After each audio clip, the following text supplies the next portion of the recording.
The thing with anime is if you're not the greatest thing ever, typically people will be like, okay, it's trash then. Or they'll act like, hey, this show's not revolutionizing things. It's not reinventing the wheel. It's not making changes in the anime medium. And a lot of people won't watch because of that. And I think often when it comes to shows like The New Game, it gets to the point where it's like, if you enjoy something that, honestly, I'd probably call this a pretty okay show. Like, I think episode 1 was better than episode 2.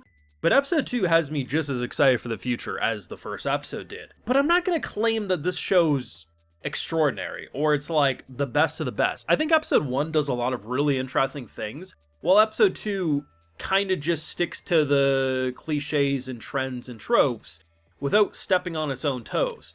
But I kind of like having a show like this that just says, hey, what if we take kind of like that trapped in a video game, we'll do this cool time skip. Now the world's acting like all the players that logged out, it's this big event where all the humans disappeared. How about we just have a show that's fun? I mean, sure, there could be some crazy arcs down the line, it's possible, but it's kind of refreshing, and there's usually a couple of shows that kind of hit that sweet spot per season, and I think New Gate is the one that's doing it for me, where it's like, listen, are you gonna remember this show 2 years from now?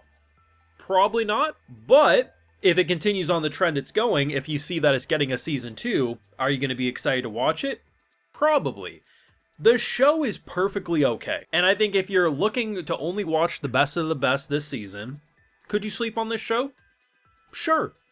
SAO at home, it's not the craziest show you're going to watch this season. But I'll admit, it's freaking fun.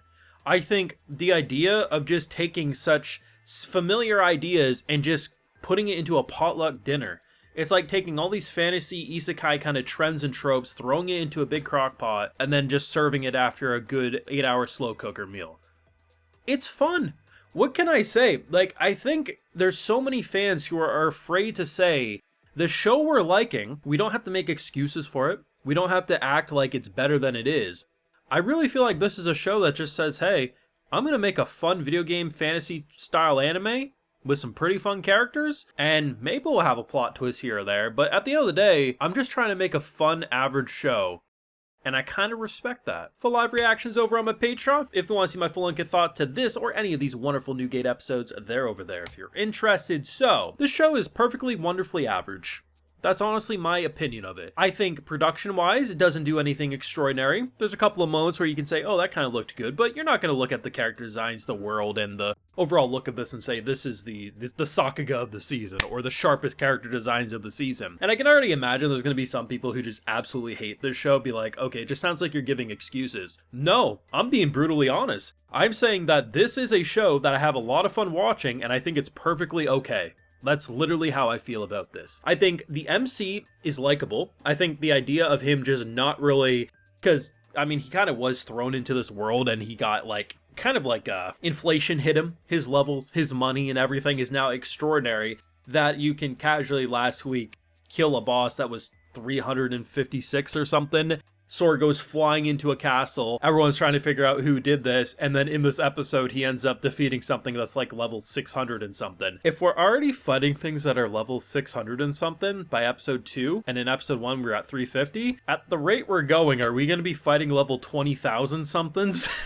By episode 12, probably. But they did some fun things in this episode, man. Like, we're kind of getting a little more accustomed. I actually was kind of surprised, because usually when a character, like, reveals he's super strong, you have the anime scene where everyone in the background's like, what? Like, Nani? And they just freak out. They actually kept it quiet, which surprised me. And then in return, when the guildmaster was having a meeting, a strategy meeting with, like, people from the castle and stuff, the fact that he requested his identity to be kept a secret, I kind of appreciate that. I was like, okay, this is the type of show where you're not going to say, oh, I can't believe I've never seen a show do this.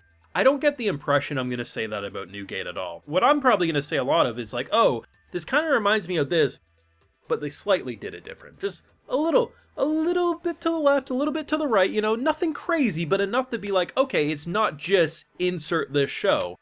This show is the New Gate. It uses a lot of trends you've seen, a lot of ideas you've seen, but make something that doesn't really make you raise an eyebrow or get frustrated. Like, it's fun. And I think by introducing an adorable pet, I mean, the show could literally trip and fall a few times before I'd even consider dropping it, because you got this adorable little critter. The thing's supposed to either be this majestic beast or this hot anime babe, and for some reason we got the runt of the litter, who is now going to be like our familiar or something. I don't know, but it's adorable as heck. We got introduced to a character who I think could, you know, you give him a slightly different outfit, at least based on the opening, kind of fits as like the Lancer of Fate Stay Night Unlimited Blade Works, if I'm being honest. Dude is apparently a menace to most people, but our boy with no social skills basically just talks to him like he's just normal person.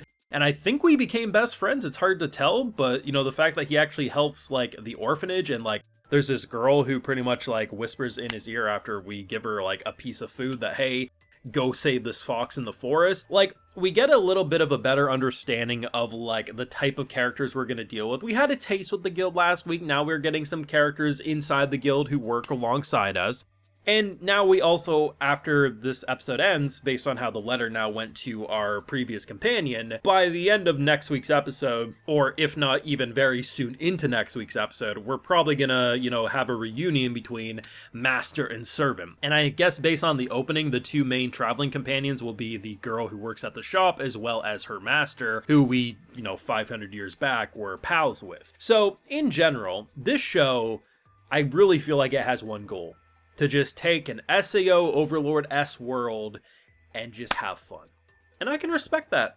I mean, I'm not gonna be like up in arms if people are like, hey, I'm not gonna watch this show. There's a lot of great shows, I don't have time, and the new gate I'm gonna sleep on. That's fine.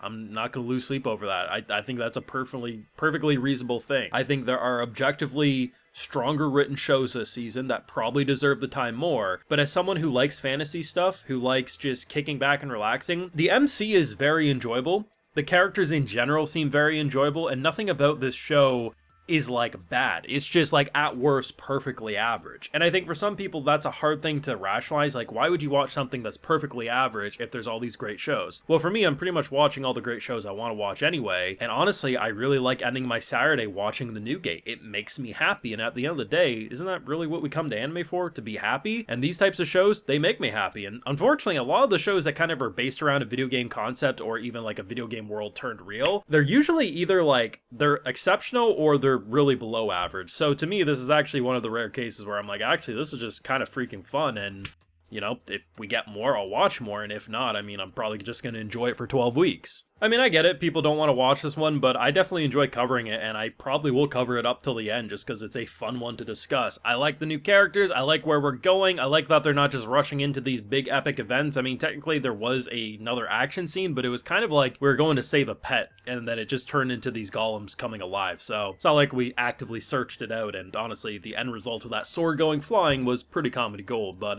let me know what you thought. What do you think of this show? Do you think it's better than I'm saying it is, or do you think it's worse, or maybe you just completely agree? Let me know, because I think this is a fun one to talk about, but I think it'll be a very polarizing show nonetheless. But thoughts down below. Leave a like if you enjoyed, subscribe if you're new around here, of course ring that bell so you can notify when I upload more, and like I mentioned, we got those full live reactions over on my Patreon, and hey, while you're over there, I'll also give you a video shout out. So today we got Waka, Merc, Sebastian Just, Keegan Miller, Renee Benhoff, and Adelysium. So I appreciate the support, everyone. Please take care and have a good one.